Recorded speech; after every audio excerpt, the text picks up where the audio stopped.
All right, we're coming into this thing Tuesday night, and I listened to Heather Dinich talk about how this is going to be the most important regular season college football playoff reveal that she's been associated with, and she's been covering the committee since 2014. And Heather, I do those air quotes because your company is paying for the committee, so I just don't know. I mean, I don't. It's not a I mean, it does not to put you down, but it's just striking that ESPN doesn't get every single thing that comes out of the committee. It should happen, but anyway, that sounded way worse than it should. Anyway, look, she's right about that. I do think that this is going to be an overwhelmingly important regular season drop, for lack of a better term.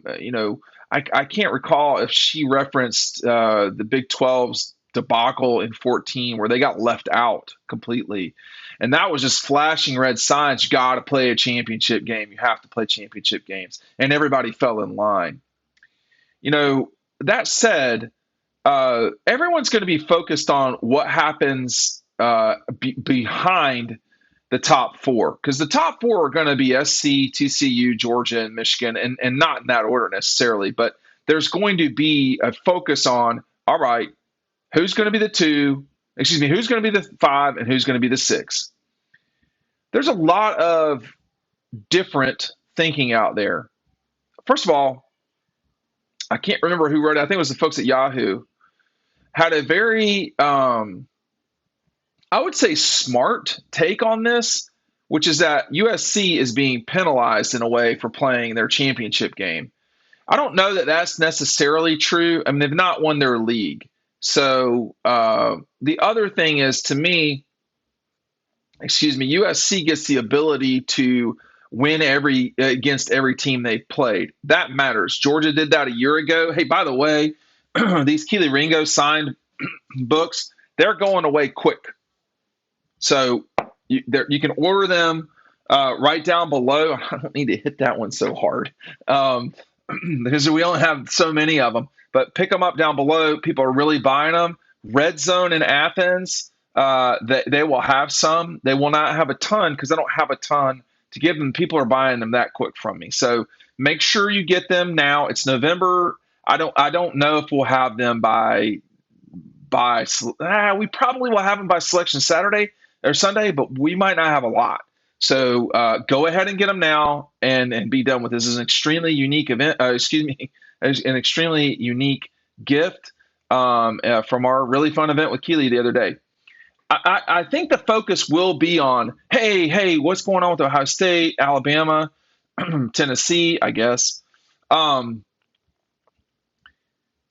First of all, my suspicion is that, well, I would say with certainty, Michigan and Georgia are in.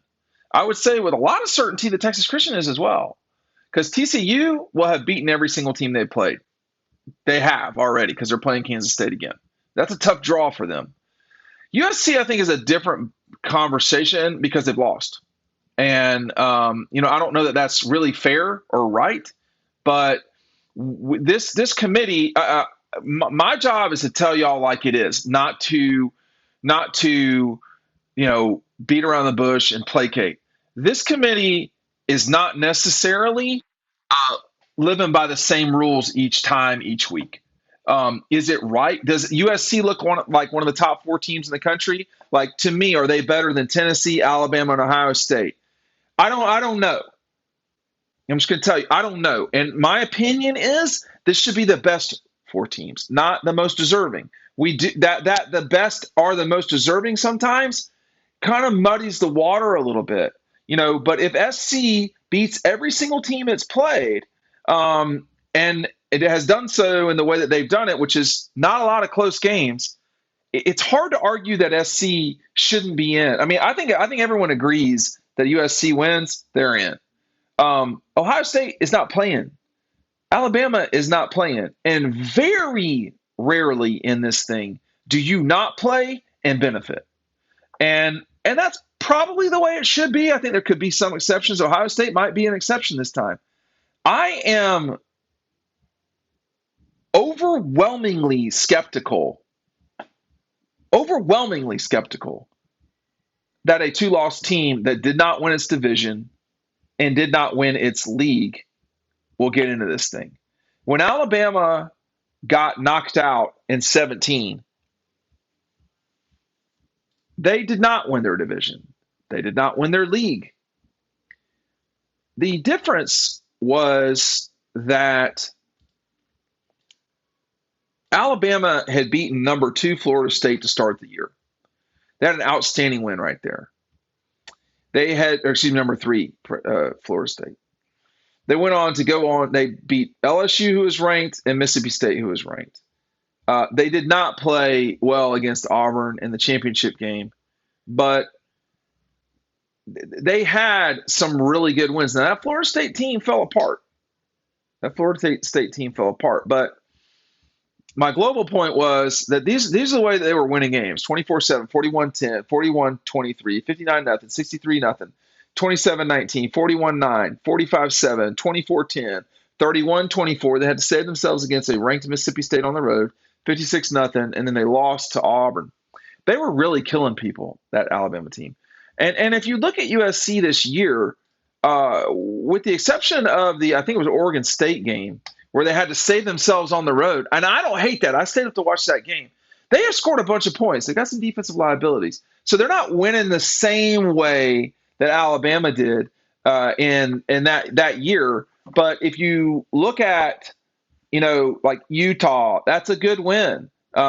Oregon State, that's a good win. I mean, Oregon State, I think, is a top 20 team. Notre Dame, obviously, a pretty good one. UCLA is a good win. Now they got a chance to play Utah. Oregon State's number 16 in the country right now. So some good wins for SC, right? But I think the thing that this audience, the audience I talk to a lot, is curious about is who's going to be the one. And let me lay this out real quick to you too.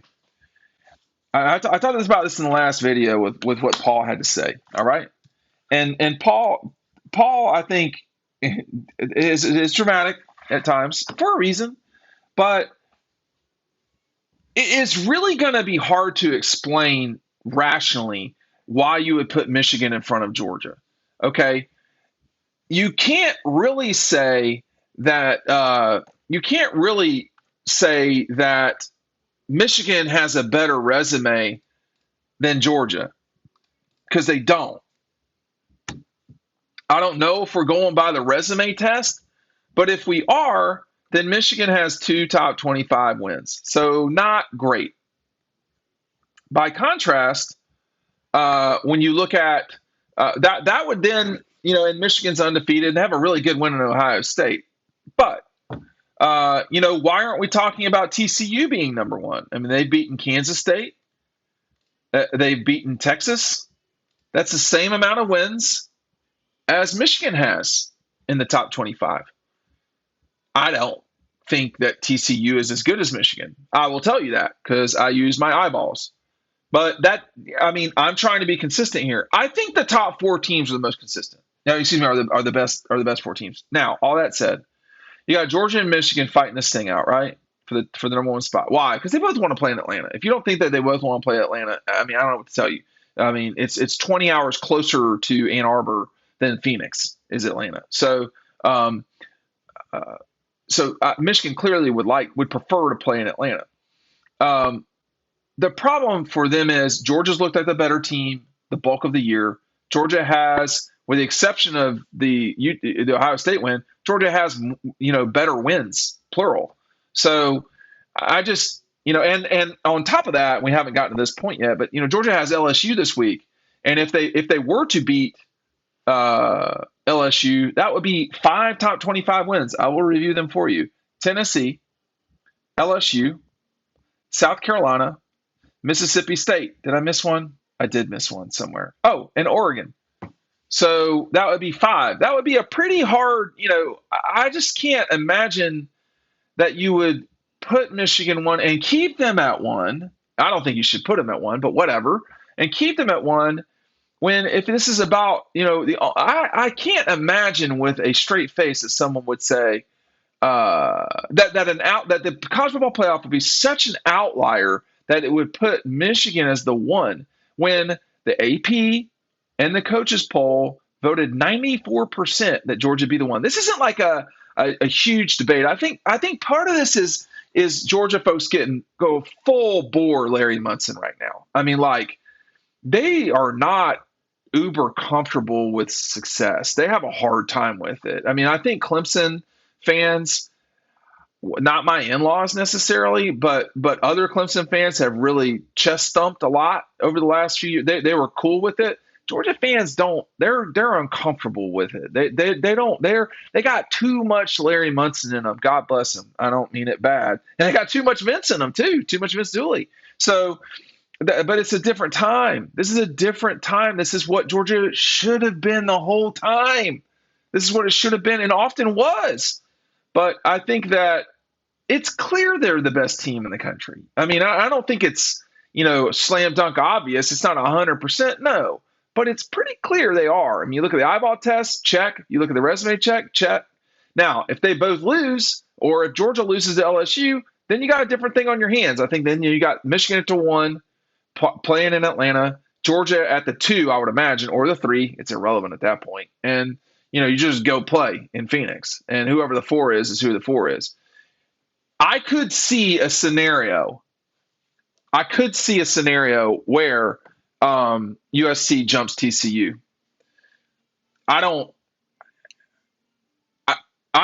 as much as I follow very closely, and probably closer than anyone that does not work for a sports business publication, as much as I follow television, I don't think the fix is in for stuff like this. I think they would love. I think the broadcaster Disney of this would love to have Michigan USC as a semifinal game or as a national championship game, but Georgia is a bigger draw than USC, and that's just all there is to it. So, we'll see if that's the case as we go on. With SC being powerful again. But over the last 10 years, 11 years, Georgia's outdrawn USC by a substantial margin. So in terms of jiggling them to get them to where you get Michigan SC in a Fiesta Bowl, I think you could make that argument just straight up. I think you could straight up make that argument. I also think that Michigan could, it won't matter, but they could complain and say, hey, why do we have to go to the desert to play Southwestern schools, whether it's a school from Texas or a school from from California? I mean, I don't know. I mean, you could see some real chaos this weekend in theory. I was listening to somebody that just kind of I'm not overly impressed with sometimes. They're talking about how they love chaos. I mean, do you? Do you really love chaos? Do you really want to make the argument for Penn State to be in this thing? Like, are you that, like, not tough enough? Like, you want to watch, who was it last year in the NCAA tournament? I can't even remember the name of the school. Whoever it was that beat Kentucky in the first round. You really want to watch them? Like, you want to watch them for a game. This is college football, man. Ain't nobody want to watch. I mean, we were pushing it with Clemson. Let's just be honest. And the numbers have reflected that. You really want to watch Kansas State play, I don't know, UCF in a semifinal? Hell no, you don't. You don't, and it's true. So we want blue bloods in college football. Don't listen to people who say, oh, we don't, if somehow the playoff committee could substitute Texas for Texas Christian, like if TCU were that good, you could swap the brands, they'd be all over this. This would be a magical one. You wouldn't get Ohio State, but you got Michigan. Wouldn't get Alabama, but you got Georgia. And you could just sort of push Texas in there, but you can't. Like, it's what it is. And, but I think we should expect it to look, it will mimic the polls. I think Tuesday night it will mimic the polls. It will go Georgia, Michigan, TCU, USC. What percent chance of Michigan jumping Georgia? 5. Maybe 10%, not that. It won't be much. What percent chance of SC jumping TCU? I think that's more. I think it's more like 30%. I don't think that's out of the realm of possibility at all. And I think the fact that SC gets to play Utah again, and Utah and K-State are right on top of each other, but that SC could say, we have beaten everyone we played, just like you have, TCU. But I don't know. I mean, I think in both cases, they would be significant underdogs to Georgia. And I think in both cases, they would be pretty big underdogs to Michigan. I think people don't realize how good Georgia and Michigan have been over the last, you know, 2 seasons, and they've both been very, very good.